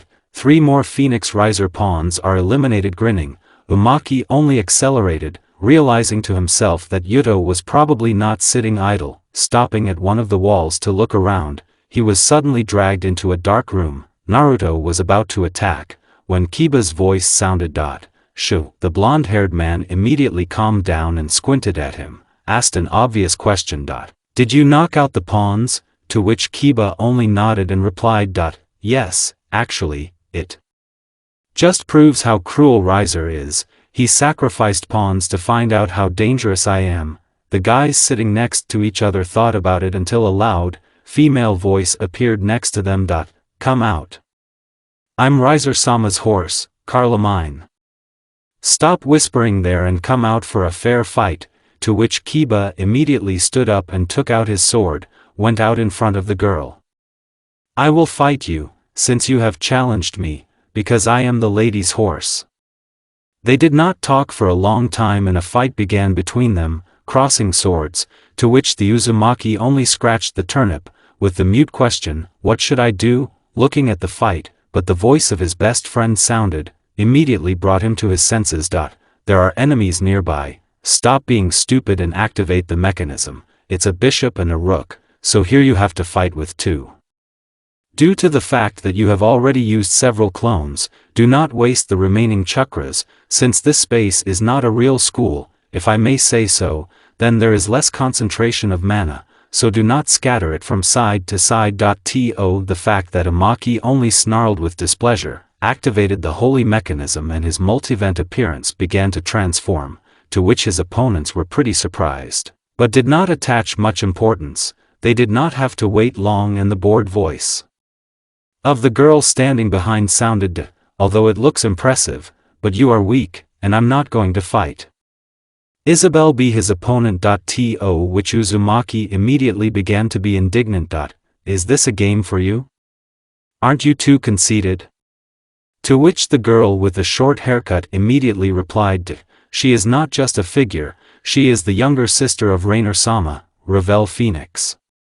And since she said she wouldn't fight, then so be it. It didn't take long to wait, and Uzumaki, without continuing this meaningless conversation, rushed into battle, creating 2 clones next to him. Naruto created 2 small Rasengans, and after passing one to the clone, sent it forward as a decoy. The girl fell for it and the second clone grabbed her by the legs, chained her from under the ground. Then Uzumaki sent the Rasengan straight to the opponent's stomach, sent the girl into a knockout. And after that the clones immediately dissipated. The first bishop of Riser-sama is out of the game. A voice sounded all over the neighborhood, to which Naruto just smiled, but his happiness was not destined to last long as 4 more pieces of phoenix pawns were drawn nearby. Look at the roof, soon there will be a very interesting battle, said one of the newly arrived, to which Uzumaki raised his head and saw Rias and Rainer standing opposite each other. Thoughts immediately popped into my head. Filth, we are at a disadvantage, and Rias is open now, and we will surely be delayed by his figures. But clenching his fists harder, Uzumaki resolutely raised his stubborn gaze up and asked an old friend about one thing. Kurama, can I take your chakra? Jinchuriki asked, not wanting to lose so easily, to which Kurama replied with a grunt of displeasure. You can, but are you sure you'll stay safe? I'm not sure. Now you have 3 more active clones that, when dispersed, will give their fatigue to you, and then the use of my chakra. You're going to get hurt for sure. This will only work if you don't use your chakra anymore. But Uzumaki's answer interrupted the red-haired friend's thoughts. It's impossible, one way or another I'll have to use it.to, which the fox only laughed and replied, I see you are serious. Okay, I'll give you the chakras, but don't die, otherwise it will be boring without you. Taking the chakras from Kurama, Naruto was covered with a red and swirling aura that heated the air around. The blonde's pupil became vertical and sharp, the stripes became greasier, and the fangs became even sharper, as well as the fingernails became claws. And Uzumaki sighed and said, banging his fist on his palm, attack. Twin girls with ears immediately attacked from different sides, and wanting to deprive the blonde of the opportunity to escape, they began to hit right on the legs, but Naruto, with the help of Kurama, became several times faster than himself, without his chakra. Jumping up, the attacker kicked, right into the chest, thereby throwing them back and temporarily knocking off their breath. Outwardly, it looked like a twine in the air, but after landing, Uzumaki looked at Yuta and said loudly, Yuta, use your mechanism. To which Kiba only threw, I have a name, went forward, and wanted to use his creator of swords, as he felt an unknown energy flowing through his back, similar to mana, but much stronger. But there was one problem, it immediately disappeared without lingering. But Naruto was supporting the flow of chakra, leaning his hand against the horse's back. He said, don't delay, come on faster. At the same time, Kurama was drawing conclusions in Uzumaki's head. It can be seen that they can feel the chakra only when you conduct it into their bodies, through yourself, but because of the laws of this world, it just does not linger there, immediately eroding. I feel how it acts and mixes with his mana, but immediately disappears, not having time to mix to the end to become a single whole, but only for the duration of its existence strengthens his own mana. To which Uzumaki only spoke, she eats twice as much as she should, it's too expensive, even so I do not know how much she strengthens. But this question was answered by the actions of Kiba, who, using his holy mechanism, covered the entire clearing with swords that came out of the ground and stretched out all those on it, but only the sister of the fried cockerel managed to take off. Amazing. What was that feeling and what was that power? Yuto asked, but Uzumaki didn't hear him, listening to the announcement, SERIES Naruto queen is out of the game. Naruto wanted to do something, as immediately the place where he was standing exploded, but Uzumaki's heightened senses helped to dodge this attack.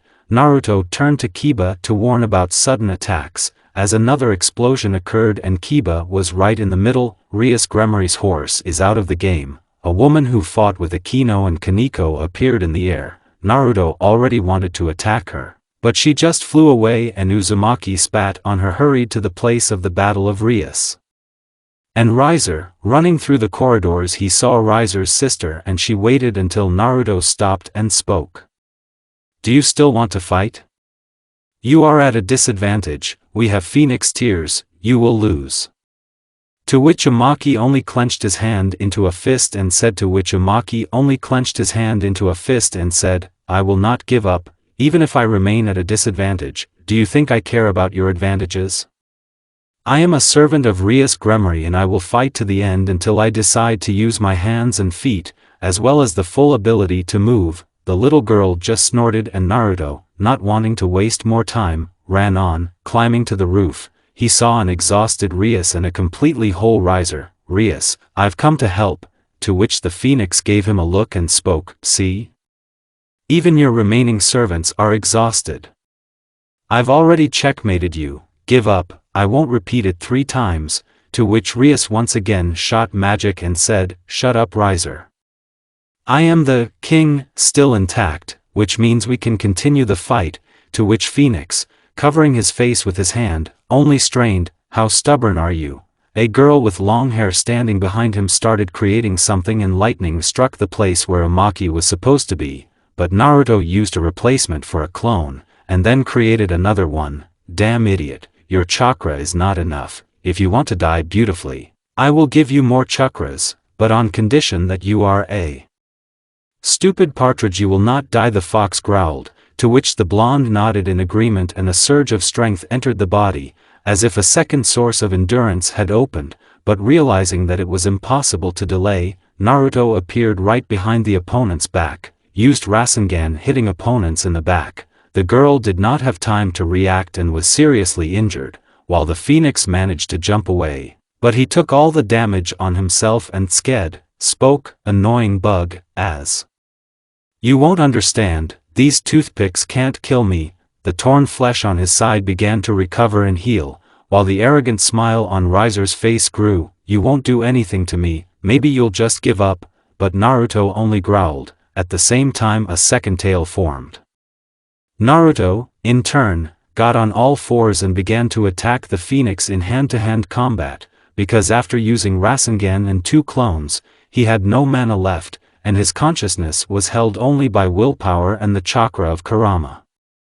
Striking blow after blow to the phoenix, he tried to dodge, but only got more wounds. He got tired of it and letting himself be wounded. Riser kicked Uzumaki in the stomach, and he jumped back and took out a small bottle from under his jacket, drank it, after which his strength was restored again. "Now let's talk in a different way, rat," the supreme demon shouted and went into an open attack on Uzumaki. Unlike Riser, Naruto did not regain his strength, but only got more tired. He missed blow after blow, in response inflicting wounds that instantly healed. The last blow was a good kick from the knee to the stomach, which finally knocked Naruto out of the rut. From the Kyubi chakra, the guy's body was subjected to enormous loads, because his chakra was almost at 0. At the same time, the beating from the phoenix full of strength helped. Flying back, Naruto coughed up blood and struggled to his feet, just as stubbornly looked at the phoenix. But he was distracted by his friend's worried voice. "Naruto, that's enough." But Uzumaki did not want to end at such an unfortunate moment, and clenching his fists to the point of pain, quietly replied, "No, I won't give up, I don't want to. Why am I so weak? I can't even hold your 2 tails. I can't just give up." But Kurama only chuckled sympathetically and said, "Partly, it's your and my fault, but now you better stop, because if you continue, even my chakra will not be able to maintain your condition and you will simply die from chakra depletion and no one else will be able to do anything." But Uzumaki only kept silent on this. The red cover began to subside, and the overloaded body made itself known about itself and about injuries, several broken ribs, internal bleeding, bruises, wounds and a large number of bruises. Sitting on the floor, Uzumaki wanted to catch his breath angrily looking at Riser, to which he only smiled angrily, looking down at the opponent. Rias, standing next to her, clenched her fists until it hurt and only lowered her head, with tears appearing, spoke softly, "I'm sorry. I'm sorry I got you into this, I hope you'll forgive me." Smiling sadly and glancing at the Uzumaki sitting next to him, who was not in the best condition, Gremory gathered her feelings and raised her head high, spoke, continuing to clench her fists painfully. "I give up, but don't hurt them anymore." Naruto, who was sitting next to him, wanted to object something, but Kurama's bass voice stopped him. "Stop, you can't even touch him right now." Rias acted like the only sane person out of the 2 of you, even though she has enough brains to understand that you have already lost. Gritting his teeth, Naruto looked resentfully at the departing Rias, in the direction of the phoenix. With resentment, not because he got it, but because he is so weak that he could not defeat one feathered and pompous chicken, with his strength in the past.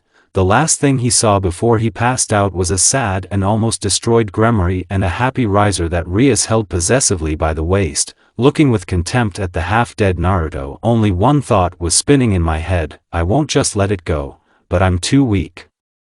After losing consciousness, Naruto got into his subconscious and seeing Kurama in front of him, the fox spoke, "You're really a weakling, since you couldn't even beat him, but that's not your problem anymore. Now, everyone in the outside world is getting ready for an engagement, so there's nothing you can do."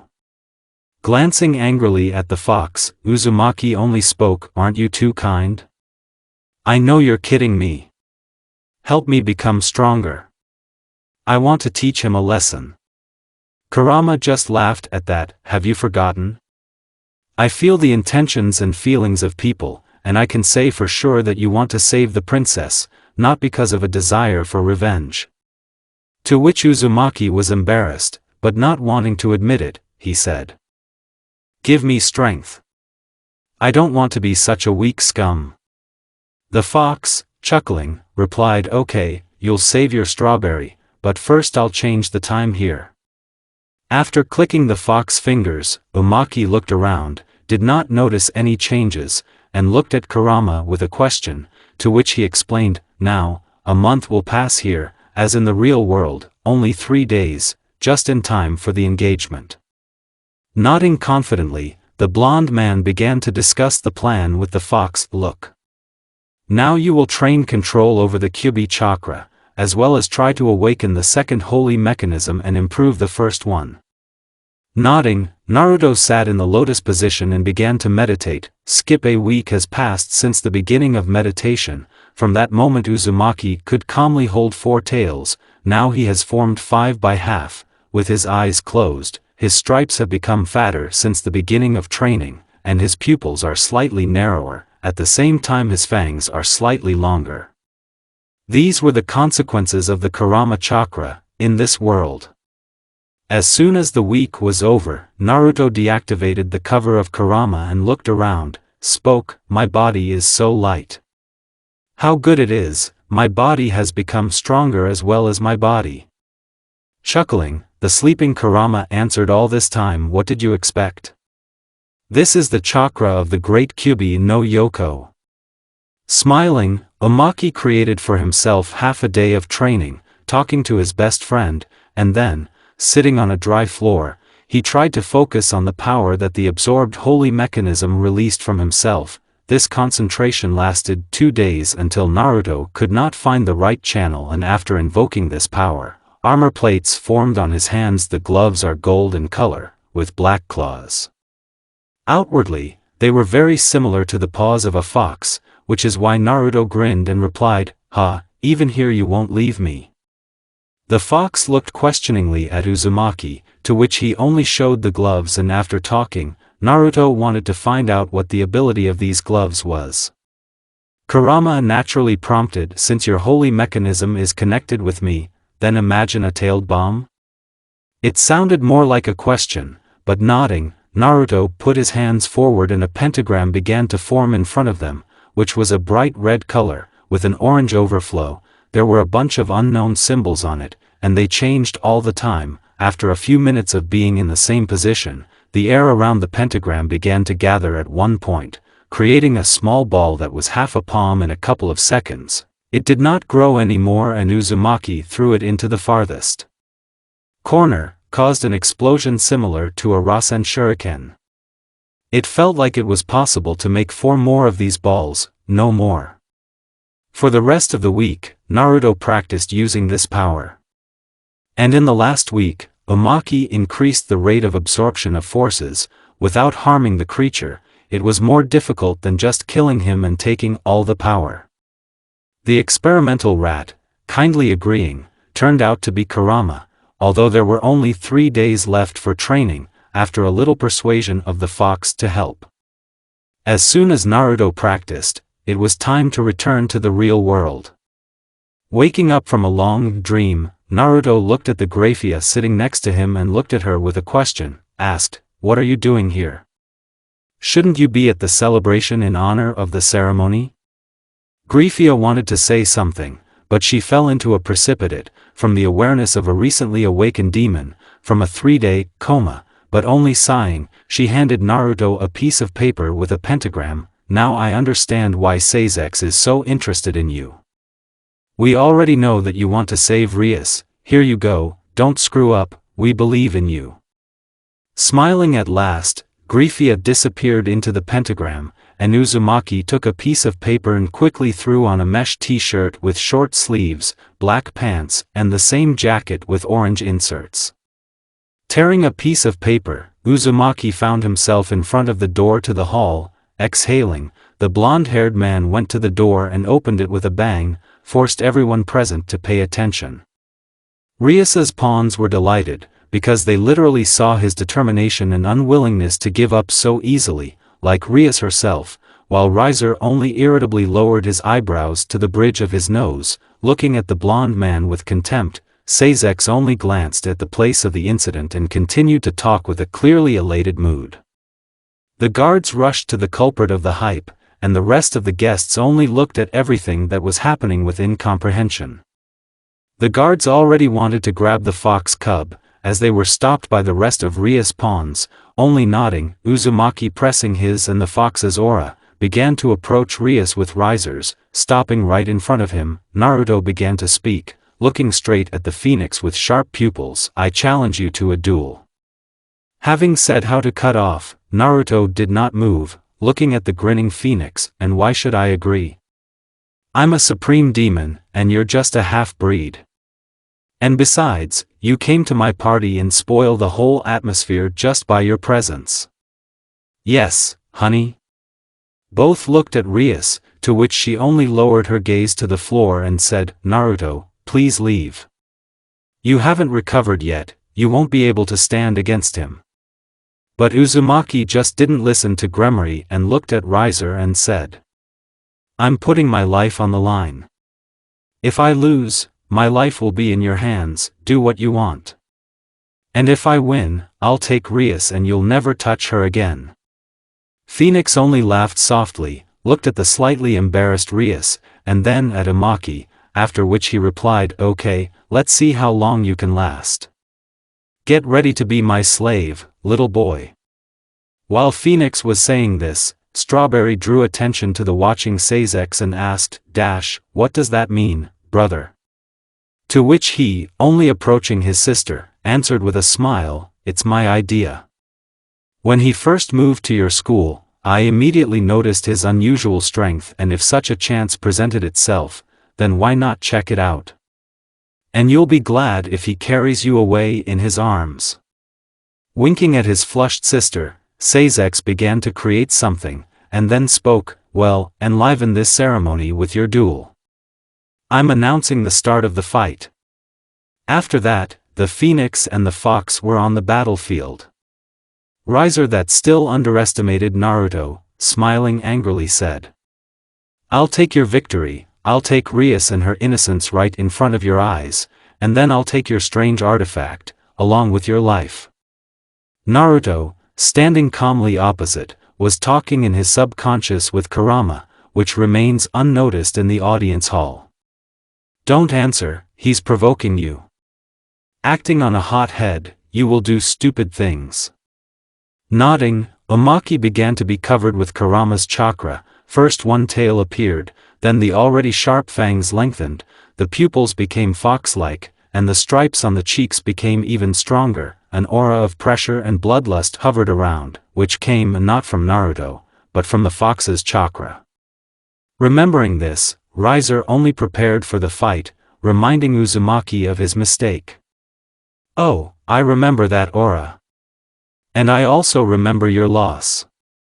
Naruto started attacking him in hand-to-hand combat without using techniques, but he quickly got tired of it, because of the restoration of the phoenix, and as a deception made 2 clones with Rasengan, ordered them to attack. At the same time, Uzumaki used the artifact, put out 2 hands in fox armor, and began casting a pentagram with a tailed bomb. At the same time on the balcony, Kurama calmly sitting to the side, Kaneko was noticed, but the unsuspecting fox sat quietly watching the fight. At the same time, Nekoma quietly crept up to Kurama, quickly grabbed him from behind and with her rook strength squeezed the fox cub in an iron embrace, to which Kurama naturally screamed, "Put it down. I am the great Kyubi no Yoko. Release." The last word was said on his last breath, as he was mercilessly squeezed, because of which the air ran out and Kaneko, who realized this, naturally loosened her grip. Realizing that it was better not to twitch, the fox just hung on Tojo's arms like an ordinary cat, and the owner of the white hair herself went to the others. At the same time, Rias, standing and watching the fight, noticed the strange gloves and asked a logical question, "What is it?" I don't remember him having such power. What is it? I don't remember him having such power. To which Kurama, hanging in the arms of Tojo, who came up unnoticed, replied, while you were preparing for the wedding, he was training hard, taking a break for only half a day. Not expecting this, Gremory, twitching a little, turned around and first looked questioningly at Kaneko, and later seeing Kurama in her hands, only sighed understanding what had happened.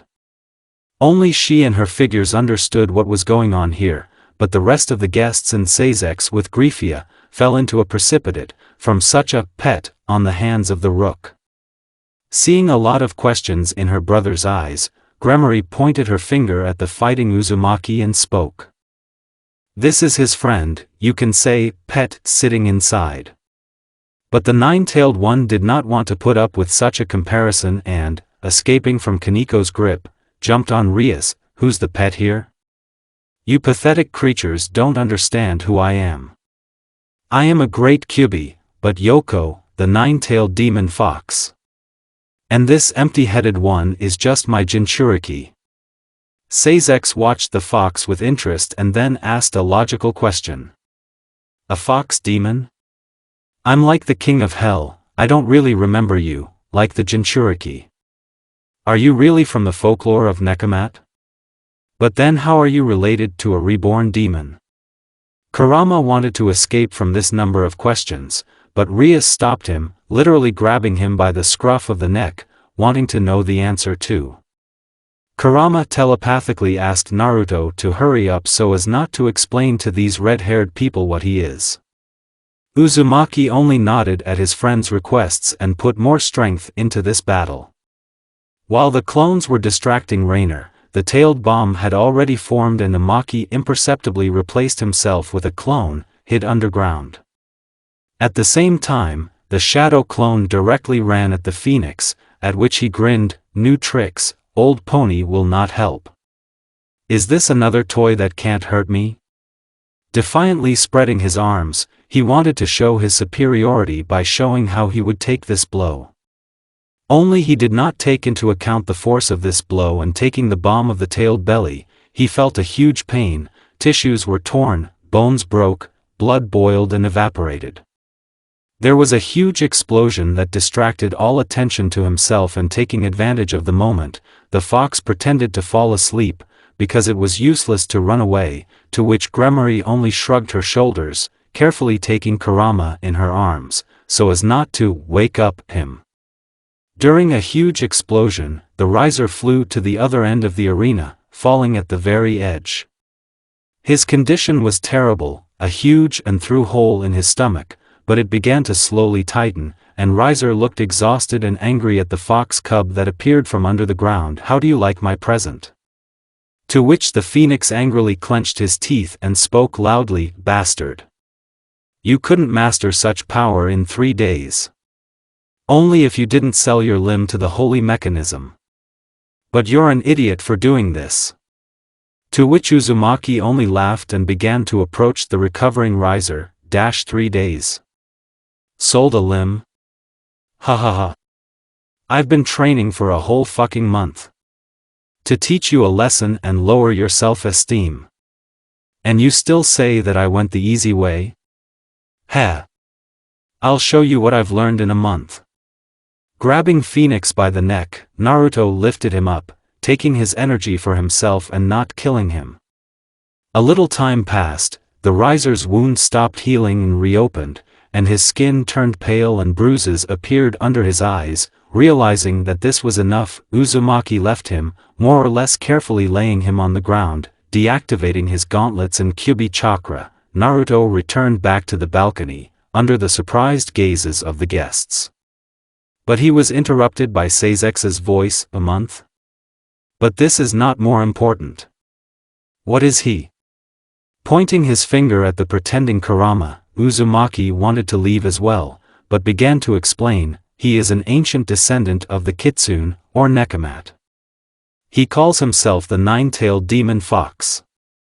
I was imprisoned in a sacred mechanism, and because of some mistake, I could communicate with him since childhood. So is that aura and gloves his strength? And thanks to our connection, I can summon a smaller version of him, before being imprisoned in the sacred mechanism.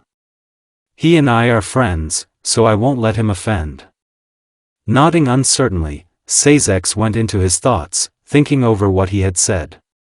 Rias, standing aside all this time, smiling happily, because she heard his conversation with Phoenix like the others and understood that those strange 3 days, he trained hard to save her from the wedding. Uzumaki, noticing that Kurama really fell asleep in Gremory's arms, only smiled kindly. Allah 32 teeth is not the limit, and approaching Rias, bowed slightly saying, "Mistress, I have freed you from your imprisonment, does not your servant deserve praise?" To which the blushing Gremory waited until Uzumaki straightened up, kissed him on the cheek a little, forcing both herself and Uzumaki to blush, quickly turning away, the red-haired, without a trace, left with a sleeping fox in her arms. Well, the Rias pawns who noticed this only smiled at what was happening. Kiba was glad that Gremory had found someone. Well, Akino and Kaneko were happy for the same reason as Kiba, but they also had an unpleasant feeling seeing their president with Uzumaki. After everyone calmed down, it was time to go home, which Naruto wanted to go with everyone, but Griffia stopped him, giving him another piece of paper with a pentagram. Forgot the condition? You should take Rias away from here, not leave alone. To which Naruto, looking at Gremory, only nodded, and motioning her to him, tore a piece of paper, but instead of a teleportation circle, a griffin appeared. Do we have to fly? And having heard yes in response, Uzumaki had no choice but to fly. Putting Rias a little forward, and he sat back, they took off, going home. After some time of flight, Rias, slightly covered with blush, looking at the sleeping fox, asked a question, attracting Naruto's attention. You know, I am very grateful to you for saving me. But now I have a question, is the first kiss really that important? Not understanding the essence of the question, Uzumaki only looked questioningly at Rias, to which she pulled Naruto to her with her hand and kissed him. When the air ran out, both red as crayfish pulled away, but smiles were still on their faces, because of the pleasant warming feeling on the soul. On this day, Rias slept with Naruto, just like on his first day as a demon.